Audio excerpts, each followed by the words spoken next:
Hi நண்பர்களே, நான் உங்கள் கமலி. அனைவருக்கும் இனிய மாலை வணக்கம். இன்றைக்கி டிப்ஸ் 3 பார்த்துடலாம். கமெண்ட்ஸில் நிறைய பேர் வந்துட்டு நீங்கள் என்னதான் டிப்ஸ் சொன்னாலும் நீங்கள் என்ன ஷாம்பு யூஸ் பண்ணுறீங்க, என்ன ஆயில் யூஸ் பண்ணுறீங்க அப்படின்னு கேட்டிருந்தீங்க. ஸோ அவங்களுக்கான பதிவு. எண்ணெயை பொறுத்த வரைக்கும் நான் பியூர் கோகனட் ஆயில் மட்டும்தாங்க யூஸ் பண்ணியிருக்கேன். இப்போயும் அதுதான் பண்ணிகிட்ருக்கேன். நான் வேறு எந்த ஆயிலும் யூஸ் பண்ணது கிடையாது. தேங்காய் எண்ணெய் மட்டும்தான், வீட்டில் ஆட்டின தேங்காய் எண்ணெய் மட்டும்தான் நான் ஹேருக்கு யூஸ் பண்ணுறேன்.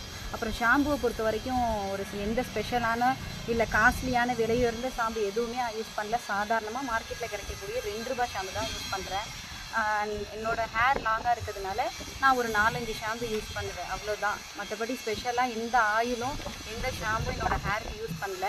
சாதாரணமான தேங்காய் எண்ணெய் மட்டும்தான் சின்ன பிள்ளைலேருந்து இப்போ வரைக்குமே நான் தடவிக்கிறேன். ஸோ ஃபாலோ பண்ணுங்கள், யூஸ்ஃபுல்லாக இருக்கும். அண்ட் பாய், நாளைக்கு பார்க்கலாம்.